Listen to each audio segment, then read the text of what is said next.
अब स्थिति ये आ गई है कि एक यंत्र सबके घर में आ गया है, उसको लोग कहते हैं टीवी।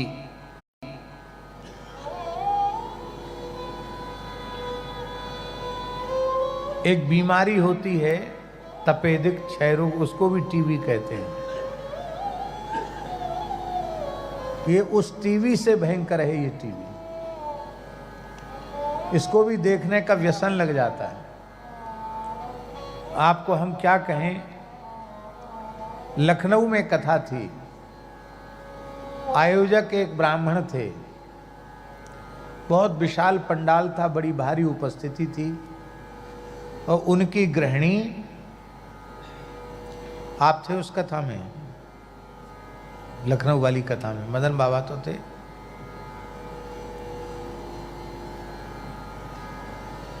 राघव जी मंदिर वाले महाराज जी उसमें माध्यम थे, तुम थे क्या?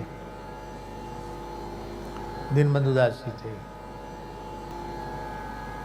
तो वो पूजा के बाद जो उनकी यजमान की पत्नी थी, वो पूजा के बाद थोड़ी घड़ी देखती रहती और ठीक समय से उठ के चली जाती। मुश्किल से मंगलाचरण हो पाता होगा, बस कथा तो सुनी ही नहीं। जिसने इतना बड़ा पंडाल बनाया, इतनी भीड़ इकट्ठी, वो कथा नहीं सुनी। तो हमने मन में सोचा कि शायद इन माता जी को कोई बीमारी होगी, दवाई वगैरह खाना पड़ती होगी।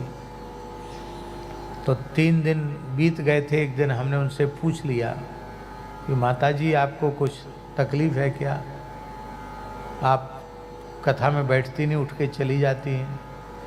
बोले महाराज मैं आपसे झूठ क्या बोलूं, इतना अच्छा सीरियल आता है टीवी में,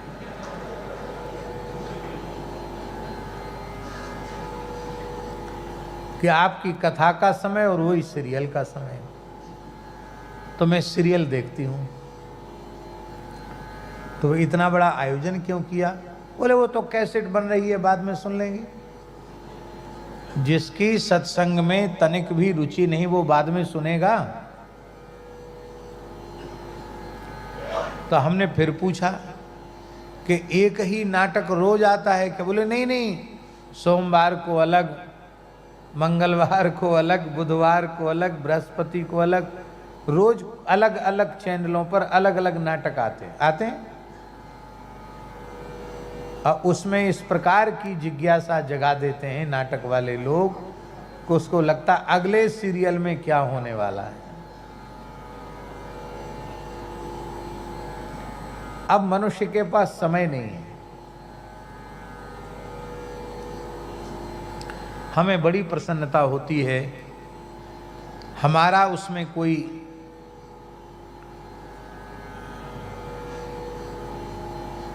प्रभाव नहीं है। अनेक घर ऐसे हैं भगवत कृपा से, सत्संग के माध्यम से, जिनके घरों में टीवी लोग नहीं देखते हैं। 1-2 की संख्या में नहीं, सैकड़ों की संख्या में ऐसे घर इस देश में हैं जहां केवल दास की वाणी सुनकर, कथा सुनकर लोग टीवी नहीं देखते हैं। फिर भी टीवी उनके घर में रखी है, इसलिए कि लाइव कथा आएगी तो कथा देखेंगे, यूट्यूब पर कथा सुनेंगे, बाकी और कोई सीरियल या और कोई चीज बिल्कुल नहीं देखते। हम कहते हैं कि मत देखो, पर कथा सुनते सुनते ये समझ में आ गया कि इसमें अपने समय को नष्ट करना अच्छा नहीं। अब कलयुग महाराज ने थोड़ा और प्रगति की। अब जो कुछ पहले टीवी में आता था उससे ज्यादा मोबाइल में आने लग गया। तो चाहे ट्रेन में चलें, चाहे बस में चलें, अरे लोग कथा में बैठे हुए लोग मोबाइल चलाते रहते हैं। बहुत दुख की बात है। हाँ, कोई कथा कीर्तन सत्संग महापुरुष की वाणी सुनना हो, उसका बहुत उत्तम उपयोग हो तो कर सकते हैं, मना नहीं है।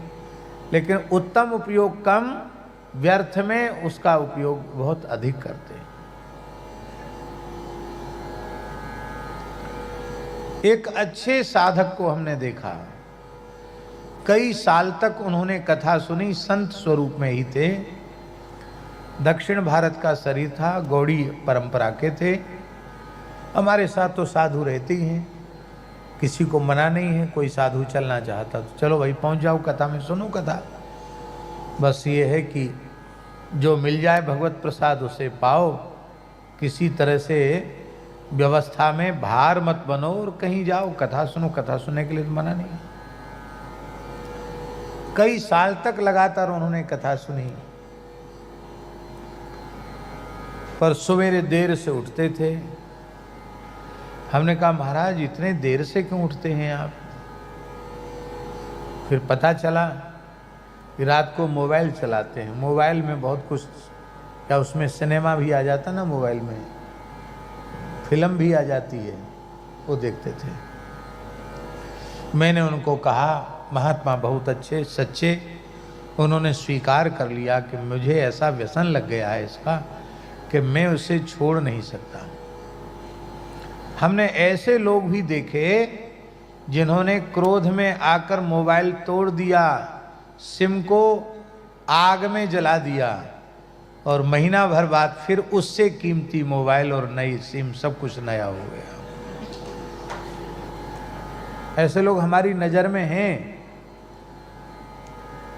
आपने इतना अधिक दुर्बल अपने मन को बना दिया, आप क्या भगवत प्राप्ति करेंगे?